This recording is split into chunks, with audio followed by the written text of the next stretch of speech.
যালিকাল কিতাব, আমার কিতাব এমন কিতাব যার মধ্যে কোনো ভুল নাই, কোনো সন্দেহ নাই। আছে নাকি? কোরআনের মধ্যে কোনো ভুল নাই, কোনো সন্দেহ নাই। এই কিতাব এমন কিতাব যার মধ্যে কোনো ভুল নাই, কোনো সন্দেহ নাই।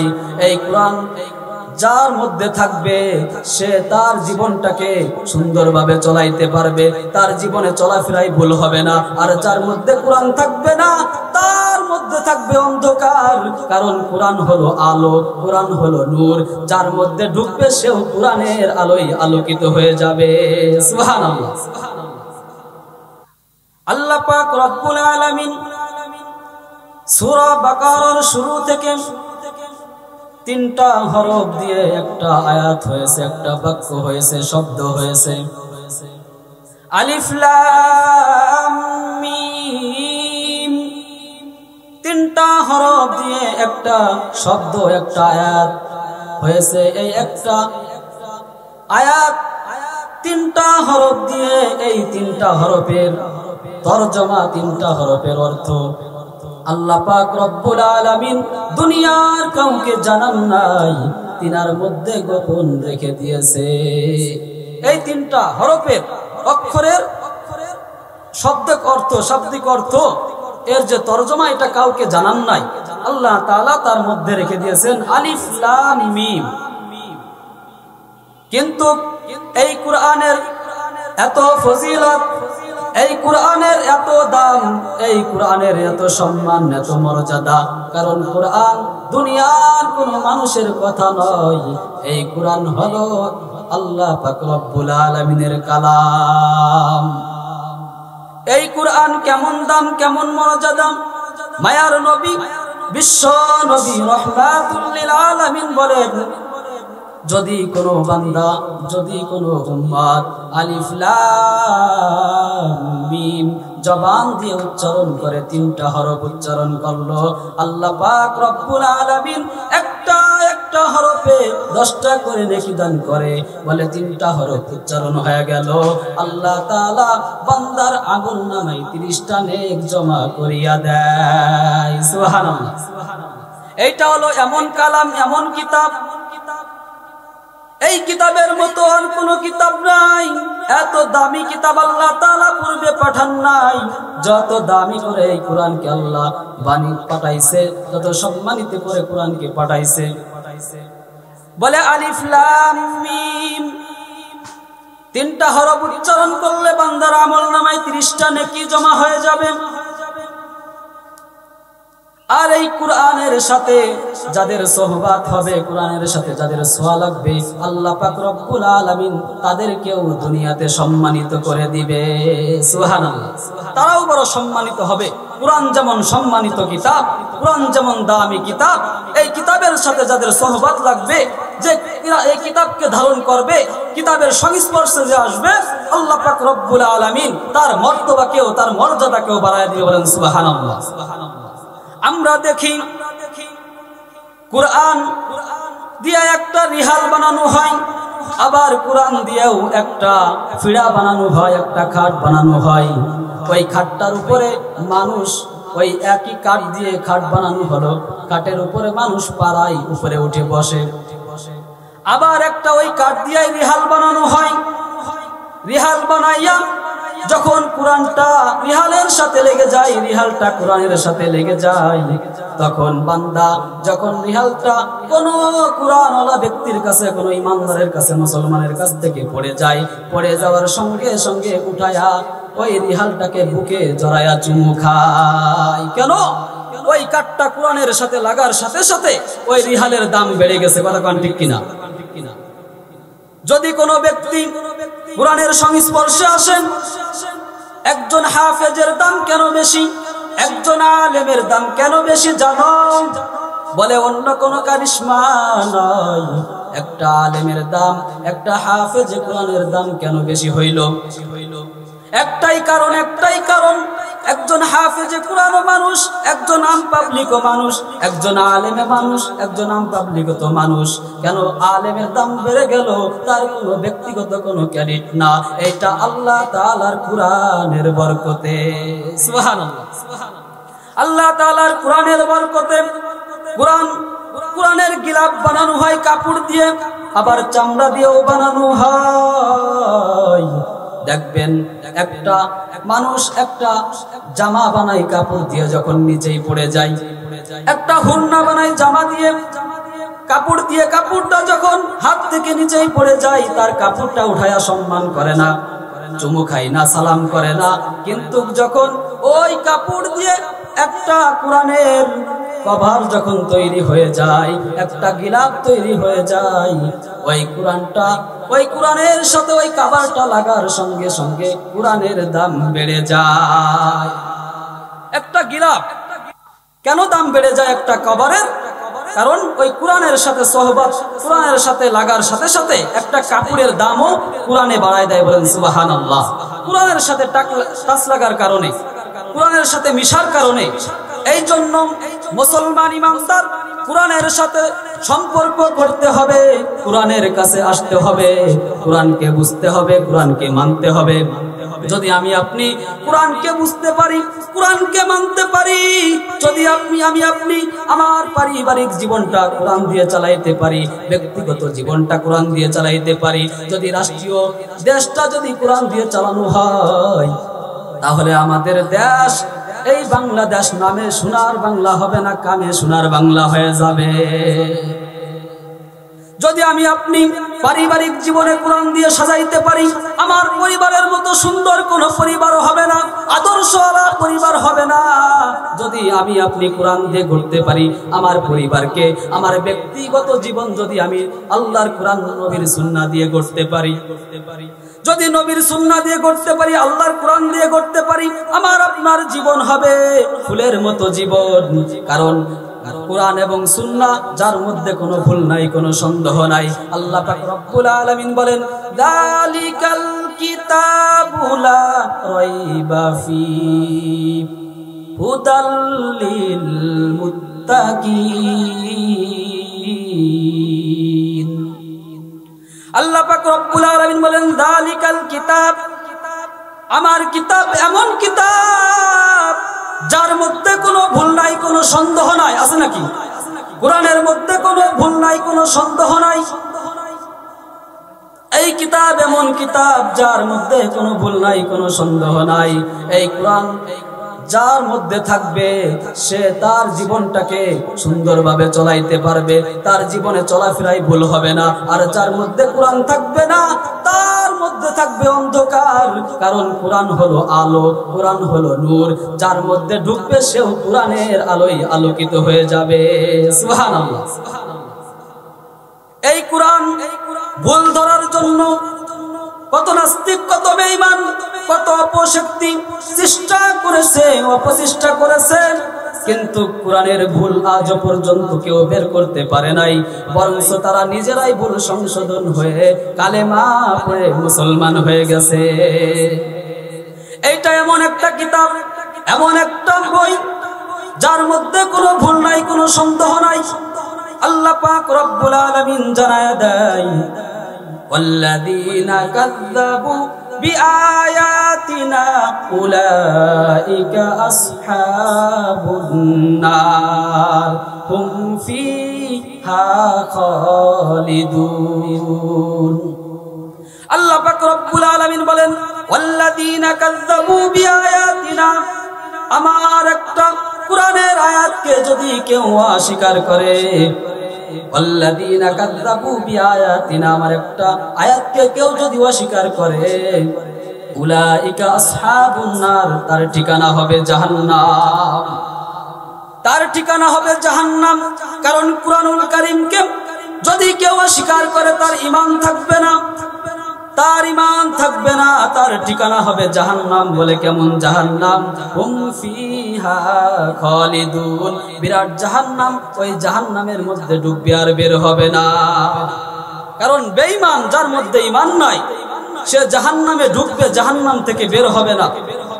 আর যার শস্য দানা পরিমাণ ঈমান থাকবে, হয়তো সে গুনার কারণে জাহান্নামের আযাবে গ্রেফতার হবে, আল্লাহ পাক রব্বুল আলামিন তার সরিষার দানা পরিমাণ ঈমান থাকার কারণে একদিন নয় একদিন তাকে জাহান্নাম থেকে বাঁচায়া তাকে জান্নাতের মেহমান বানায় দেয়। সুবহানাল্লাহ।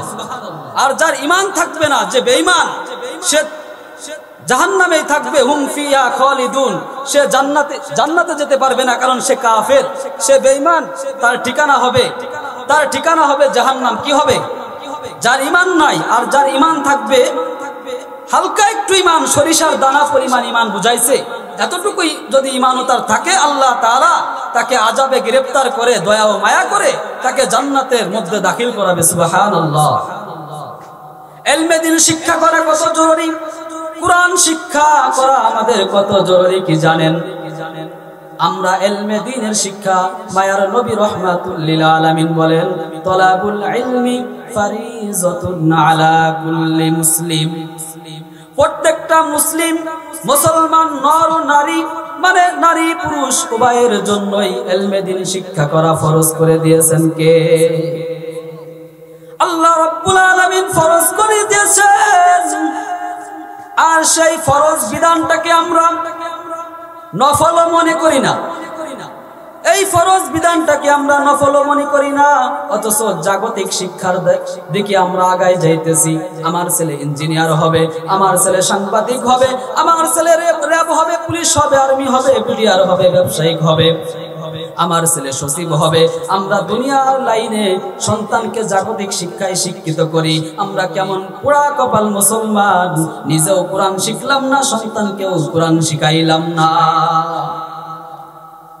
অথচ আল্লাহ পাক রব্বুল আলামিন বলেন, নিজেও জাহান্নাম থেকে বাঁচাও, অপরকেও জাহান্নাম থেকে বাঁচাও। তোমার অধীনস্থ কেউ জাহান্নাম থেকে বাঁচাও, তোমার আহাল পরিবারকেও জাহান্নাম থেকে বাঁচাও। আল্লাহ পাক রব্বুল আলামিন বললেন, আর আমি আপনি নিজেও জাহান্নাম থেকে বাঁচার চেষ্টা করি না, সন্তান, স্ত্রী, পরিবার পরিজনকেও বাঁচানোর চেষ্টা করি না। কুরআন শিক্ষা, ইলমে দ্বীন শিক্ষা আমাদের এটা ফরজ করে দিয়েছেন। কিন্তু এই ফরজ বিধান যদি আমরা ত্যাগ করি, কুরআনের শিক্ষায় শিক্ষিত না হই, কুরআন না জানি, না পড়ি, আল্লাহ তাআলা তার ওয়াদা, আল্লাহ পাক রব্বুল আলামিন যে নির্দেশ দিয়েছে, এটাকে অস্বীকার করা হয়ে যাবে। আর আমি আপনি কুরআন যদি না জানি, কুরআন যদি না পারি, কুরআন যদি আমি আপনি না শিখি, তাহলে আমরা কিভাবে নামাজ পড়ব? নামাজ পড়তে কুরআন লাগে কি লাগে না? যদি নামাজের মধ্যে কুরআন অশুদ্ধ কেউ পড়ে, তাহলে তার নামাজ হবে নাকি? নামাজ ভঙ্গের কারণ 19টি। সর্বপ্রথম কারণ হলো নামাজে অশুদ্ধ পড়া। যদি আমি আপনি নামাজটা না শিখি মুসলিম হিসাবে, তাহলে আমার আপনার দাম কই রইল? কি হলো আমাদের জীবনে? এই জন্য প্রত্যেকেই কোরআন শিখতে হবে, সন্তানকেও কোরআন শিখাইতে হবে। কারণ কোরআন এইটা মানুষকে সত্য কোনটা, মিথ্যা কোনটা, কোনটা দুর্নীতি, কোনটা রাজনীতি, সবকিছু কোরআনেই শিখাবে। পৃথিবীর শুরু থেকে নিয়ে শেষ পর্যন্ত, দুনিয়া শুরু থেকে নিয়ে শেষ পর্যন্ত সবকিছুর সমাধান কোরআনে আছে না নাই? অবশ্যই আছে। তাহলে আমাদের কোরআনকে ফলো করতে হবে, দেখতে হবে কোরআন অনুযায়ী আমাদের জীবন চলছে কিনা, নবীজির সুন্নাহ অনুযায়ী আমাদের জীবন চালাইতে পারলাম কিনা, এইটা আমাদের ফলো করার দরকার আছে না নাই? অবশ্যই আমাদের ফলো করতে হবে, কোরআনের দিকে আমাদের তাকাইতে হবে। কোরআন ছাড়া মানুষ আলোকিত হতে পারবে না। কোরআন ছাড়া আলোকিত হওয়ার বিকল্প কোনো রাস্তা নাই। কথা বলেন ঠিক না বেঠিক? এই জন্য কোরআনের সংস্পর্শে আমাদের আশা লাগবে। কোরআন শিখলে কি লাভ হবে? হযরত ঈসা আলাইহিস সালাতু ওয়াস সালামের জামানার এক ঘটনা। কোরআন যদি নিজেও শিখি, সন্তানকেও কোরআন শিখাই, সন্তানকে কোরআন শিখাইতে পারলে কি লাভ? একটা নেককার সন্তান দুনিয়াতে রেখে যাওয়া কি লাভ? মৃত্যুর পরে যদি কোনো বাবা একটা সন্তানকে নেককার সন্তান হিসেবে দুনিয়াতে রেখে যায়, একটা নেককার সন্তান দুনিয়াতে রেখে গেলে কি লাভ হবে? কারণ একটা ব্যক্তি দুনিয়ার থেকে চলে যাওয়ার পর তার তিনটা জিনিস কাজে আসবে। কয়টা জিনিস বাবারা? তিনটা জিনিস কাজে আসবে। তার মধ্যে এক নম্বর হলো, যে ব্যক্তি মৃত্যু বরণ করার আগে দুনিয়ার জমিনে সে ভালো কাজ, উন্নয়নের কাজে, মসজিদ মাদ্রাসার কাজে দান সদকা করে দুনিয়ার থেকে বিদায় নিয়েছে। এই দান সদকা মৃত্যুর পরে তার কাজে আসবে। 2 নম্বর হলো যদি কোনো বান্দা মৃত্যুর আগে যদি কাউকে উপকারী ইলম শিক্ষা দিয়ে দেয়, উপকারী ইলম মানে নামাজ শিক্ষা দেয়, কোরআন শিক্ষা দেয়, সে যতদিন পর্যন্ত ওই কোরআন তেলাওয়াত করবে, নামাজ পড়বে, তার কবরে সওয়াব চাইতে থাকবে। বলেন সুবহানাল্লাহ। 3 নম্বর হলো কোন ব্যক্তি দুনিয়াতে যদি নেককার সন্তান রেখে বিদায় হয়, দুনিয়ার সন্তান রেখে দুনিয়ার থেকে চলে যায়, তাহলে সেই নেককার সন্তান যখন মা বাবার জন্য দোয়া করবে, রব্বির হামহুমা কামা রব্বায়ানি সগীরা, আল্লাহ তাআলা দোয়াকে কবুল করে নিবে। সুবহানাল্লাহ। হযরত ঈসা আলাইহিস সালাতু ওয়াস সালাম রাস্তা দিয়ে একদিন যাইতেছেন, রাস্তার মধ্যে দেখে একটা কবরে আযাব, একটা কবরে আযাব দেখতে পাইলেন। হযরতে মুসা আলাইহিস সালাত ঈসা আলাইহিস সালাতু ওয়াস সালাম ওই রাস্তা দিয়ে কিছুদিন পর আবার ওই রাস্তা দিয়ে যায়, ওই কবরের পাশ দিয়ে যায়। কবরের পাশ দিয়ে যাওয়ার সময় হযরতে ঈসা আলাইহিস সালাতু ওয়াস সালাম দেখলো ওই দিন কবরে আযাব, কিছুদিন আগে দেখলো কবরে আযাব, আজ দেখি হঠাৎ করে কবর থেকে জান্নাতের ঘ্রাণ পাওয়া যায়। আল্লাহু আকবার। হযরত ঈসা আলাইহিস সালাতু ওয়াস সালাম অবাক হয়ে গেল, আল্লাহ কারণটা কি বুঝতে পারলাম না হে মালিক। ওই দিন দেখলাম কবরে আযাব দেখা যায়, আজকে ওই কবর থেকে জান্নাতের ঘ্রাণ পাওয়া যায়, আল্লাহ কারণটা কি? আল্লাহ পাক রব্বুল আলামিন ডাক দিয়ে বলে, রে ঈসা শোনো, আমি আল্লাহ পাক রব্বুল আলামিনের ডাকে যখন সারা দিয়ে মৃত্যুবরণ করলো ওই বান্দা তার স্ত্রীর কোলে একটা শিশু সন্তান রেখে বিদায় হয়। ওই সন্তানটা যখন বড় হয়, সন্তানটাকে ওই স্ত্রী ওই মা মাদ্রাসায় দিয়েছে। মাদ্রাসায় দেওয়ার পর সে মাদ্রাসায় যায় দোয়া করে। সে মাদ্রাসায় যখন কোরআন শরীফটা খোলে, যখন সিপারাটা খোলে, যখন আমপারাটা খোলে, তখন পড়ে বিসমিল্লাহির রহমানির রহিম। ও ঈসা শোনো, যখন ওই ছোট বাচ্চা বিসমিল্লাহির রহমানির রহিম পড়ছে, তখন বলে আমি আল্লাহ নাকি রহমান, আমি আল্লাহ নাকি রহিম, আমি আল্লাহ তাআলার কুদরতি দিলটা ঠান্ডা হয়ে গেছে রে ঈসা। ওই বান্দা ওই ছোট সন্তান যখন বাবার কবরের কাছে দাঁড়ায়া দাঁড়ায়া দোয়া করে, আল্লাহ আমার বাবাকে মাফ করিয়া দাও। কারণ ছোট সন্তান শিশু বাচ্চা যখন চোখের পানি ছেড়ে মা বাবার জন্য দোয়া করে, আমার নবী জানায়া দেয় ওই ছোট বাচ্চার দোয়া আর মা বাবার মধ্যে কোনো পর্দা থাকে না, আল্লাহ সঙ্গে সঙ্গে কবুল করে নেয়। মা বাবা যদি সন্তানের জন্য দোয়া করে, আমার আল্লাহ মাঝে কোনো পর্দা রাখে না।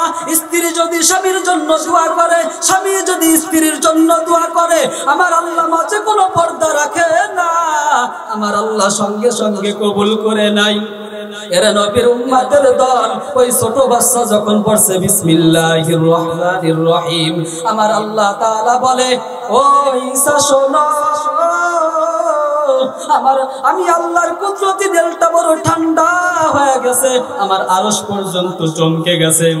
ওই ছোট সন্তান সাক্ষী দেয় আমি আল্লাহ নাকি রহমান, ওই ছোট সন্তান সাক্ষী দেয় আমি আল্লাহ নাকি রহিম, আমি আল্লাহ নাকি বড় দয়াবান, আমি আল্লাহ নাকি বড় ক্ষমাশীল। ওই বান্দা যখন বিসমিল্লাহির রহিম পড়ে সাক্ষ্য দিয়েছে, আমি বললাম ও ফেরেশতার দল, ওই বান্দা দেখো ওর বাবা কবরে, দেখো শাস্তি হইতেছে গুনার কারণে, যাও যাও যাও ওর বাবার কবরখানাকে জান্নাতের বাগান বানায়া দাও। ছোট্ট সন্তান দোয়া করছে, বাবার কবরের আযাব মাফ হয়ে গেছে। হযরত ঈসা আলাইহিস সালাতু ওয়াস সালাম আল্লাহ তাআলার কেমন একজন পয়গম্বর ছিলেন, বলে আল্লাহ তাআলা তাকে এমন মুআজিজা দান করেছিলেন, এমন ক্ষমতা দান করেছিলেন হযরত ঈসা আলাইহিস সালাতু ওয়াস সালাম। যখন আল্লাহ পাক রব্বুল আলামিন তাকে মুআজিজা দান করেছে, আল্লাহ তাআলা তাকে কেমন মুআজিজা দান করেছে, কবরের পাশে যাইয়া যদি সে বলতো কুম বিইজনিল্লাহ, ওই মৃত্যু লাশ আল্লাহ তাআলার হুকুমে জীবিত হয়ে যাইত। সুবহানাল্লাহ। এই ছিল হযরত ঈসা আলাইহিস সালাতু ওয়াস সালামের পাওয়ার। এজন্য বাবারা, ইলমে দ্বীনের শিক্ষা, কুরআনের শিক্ষা, এটা বড় দামি শিক্ষা। যা এই শিক্ষা যার মধ্যে থাকবে না, সে প্রকৃত মুমিন হতে পারবে না, প্রকৃত মানুষ হতে পারবে না, প্রকৃত আল্লাহর খাঁটি বান্দা হতে পারবে না। কারণ কুরআনের শিক্ষাই হলো প্রকৃত শিক্ষা। কুরআনের শিক্ষাই হলো, কুরআন হলো আলো। যে কুরআনের শিক্ষায় শিক্ষিত হতে পারবে, সেও আলোকিত হতে পারবে। বলেন সুবহানাল্লাহ। আপনাদের সম্মুখে যে হাদিসটা আমি পাঠ করেছি, মায়ার নবী, বিশ্ব নবী রাহমাতুল লিল আলামিন বলেন, প্রত্যেক মুসলমান নর নারীর জন্য কোরআন শরীফ পড়া, ইলমে দ্বীন শিক্ষা করা ফরজ। এই জন্য আমরা মুসলমান ইলমে দ্বীন কোরআন থেকে দূরে সরে আছি। দূরে সরার কারণে আজ আমার পরিবারের মধ্যে শান্তি নাই, আজ আমার সমাজের মধ্যে শান্তি নাই, রাষ্ট্রের মধ্যে শান্তি নাই। কথা বলেন ঠিক কিনা? একটাই মাত্র কারণ, একটাই কারণ, দুইটা কোনো কারণ নাই। কারণ কোরআন দিয়ে সংসদ চালানো হয় না, কোরআন দিয়ে সমাজ চালানো হয় না, কোরআন দিয়ে পরিবার চালানো হয় না, কোরআন দিয়ে আমরা ব্যক্তিগত জীবন চালাই না। যদি আমরা চালাইতাম, আমরা প্রতিটা সেক্টরে আমরা ফুলের জীবন নিয়ে চলতে পারতাম।